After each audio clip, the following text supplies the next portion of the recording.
आज हम BSc part 3 के लिए एक छोटे से एक्सपेरिमेंट को समझेंगे। ये वाष्पोत्सर्जन ट्रांसपिरेशन से संबंधित है। इस प्रयोग को हम 4 पत्तियों का प्रयोग या 4 लीफ एक्सपेरिमेंट मेथड एक्सपेरिमेंट कहते हैं। और पूरा हम इस तरह कह सकते हैं कि 4 पत्तियों के प्रयोग द्वारा पत्तियों की 2 सतहों से वाष्पोत्सर्जन की तुलना करना। तो ट्रांसपिरेशन को हम इससे बहुत आसानी से समझ सकते हैं कि किस सतह से किस तरह से पत्तियों से ट्रांसपिरेशन होता है। और ये इतना आसान एक्सपेरिमेंट है कि इसे हम घर पर भी बहुत आसानी से कर सकते हैं, क्योंकि हमें ज़्यादा सामग्री की इसके लिए आवश्यकता नहीं होती है। हमें केवल 4 पत्तियाँ चाहिए, ऐसी पत्तियाँ जो डॉर्सीवेंट्रल हों, जिनकी दोनों सतह हों। धागा चाहिए, 2 स्टैंड चाहिए और वैसलीन चाहिए। तो इसके लिए हम 4 पत्तियाँ एक ही वृक्ष से लेते हैं। हरी पत्तियाँ ग्रीन होनी चाहिए, डॉर्सीवेंट्रल होनी चाहिए।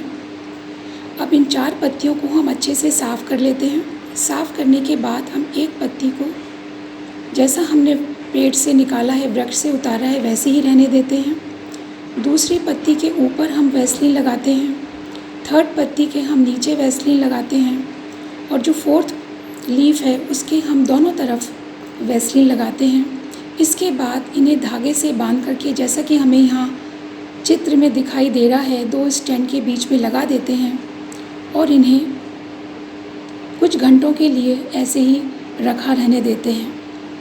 कुछ घंटों के बाद जब हम इन पत्तियों का निरीक्षण करते हैं तो हम देखते हैं कि जो पहली पत्ती थी, जिसको हमने वृक्ष से लगाकर ऐसे ही लगा दिया था और कुछ भी नहीं किया था, वो सबसे पहले मुरझा जाती है। इसी क्रम में दूसरी पत्ती, जिसमें हमने ऊपर वैसलीन लगाया था, वो मुरझाती है। तीसरे नंबर पे जिसमें हमने नीचे वैसलीन लगाया था, वो मुरझाती है। और 3rd पत्ती, जिसमें हमने दोनों तरफ वैसलीन, 4th पत्ती जिसकी हमने दोनों तरफ वैसलीन लगाई थी, वो काफ़ी लंबे समय तक फ्रेश बनी रहती है, जैसा कि हमने उसे वृक्ष से उतारा था, जब तक उसकी दोनों सतह पर वैसलीन लगी रहती है।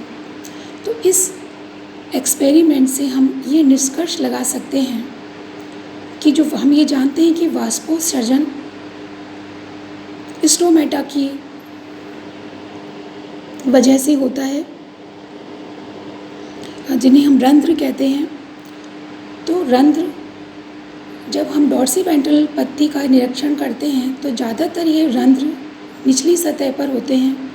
ऊपरी सतह पर या तो ये बहुत कम संख्या में रंध्र या स्टोमेटा होते हैं, और या कई बार ये एब्सेंट भी होते हैं, अनुपस्थित होते हैं, प्रेजेंट नहीं होते हैं।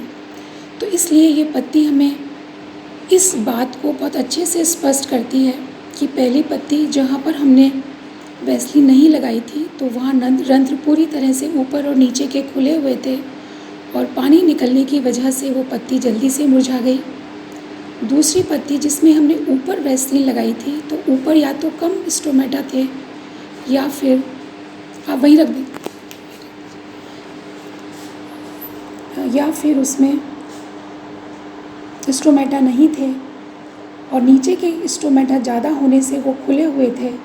तो इसलिए 2nd नंबर पर ये पत्ती मुरझाती है, क्योंकि इसमें वाष्पोत्सर्जन की जो क्रिया है पहली पत्ती की कंपैरिजन में थोड़ी सी कम होती है, क्योंकि ऊपर वैसलीन लगी है और जो थोड़े बहुत स्टोमेटा ऊपर प्रेजेंट हैं उनसे वाष्पोत्सर्जन की क्रिया रुक जाती है या बहुत कम हो जाती है। इसके बाद हमें 3rd पत्ती में थोड़ी सी मुरझाई हुई नज़र आती है। अगर हम 1 और 2 पत्तियों को आपस में कंपेयर करते हैं, क्योंकि यहाँ पर हमने नीचे वैसलीन लगाई थी और ज़्यादातर स्टोमेटा और रंध्र नीचे ही पत्ती के प्रेजेंट थे, तो इसलिए ज़्यादातर जो वाष्पोत्सर्जन की रेट है वो नीचे वैसलीन लगे होने से रुक जाती है या कम हो जाती है। केवल ऊपरी सतह जहाँ पर कि स्टोमेटा बहुत कम है, वहीं से वाष्पोत्सर्जन होता है, तो इसलिए ये पत्ती बहुत कम मुरझाती है। और 4th पत्ती, जिसमें कि दोनों तरफ वैसलीन लगी हुई है, दोनों तरफ के जो स्टोमेटा हैं वो एक तरह से कवर हो जाते हैं और वाष्पोत्सर्जन की जो क्रिया है वो बहुत कम, नेग्लिजिबल या बिल्कुल रुक जाती है। इसलिए ये पत्ती काफ़ी लंबे समय तक, जैसा कि हमने पेड़ से उतारी थी उसी तरह से स्वच्छ बनी रहती है। तो इससे हम ये निष्कर्ष निकाल सकते हैं कि द्विबीजपत्री पत्ती के अंदर ऊपर की सतह पर रंध्र या तो कम होते हैं या नहीं होते हैं, और नीचे की ही सतह पर सबसे ज़्यादा रंध्र उपस्थित होते हैं, और इसलिए जो वाष्पोत्सर्जन है वो रंध्रों के द्वारा ही होता है। और ये रंध्र नीचे की सतह पर ज़्यादा होते हैं और ऊपर की सतह पर या तो ये प्रेजेंट नहीं हैं या फिर बहुत कम होते हैं। तो इस तरह से हम इस 4 पत्तियों की सहायता से वाष्पोत्सर्जन दर को कैलकुलेट कर सकते हैं, उनकी तुलना कर सकते हैं और ये बता सकते हैं कि रंध्रों की जो संख्या है वो पत्ती के किस तरह से व्यवस्थित है। Thank you.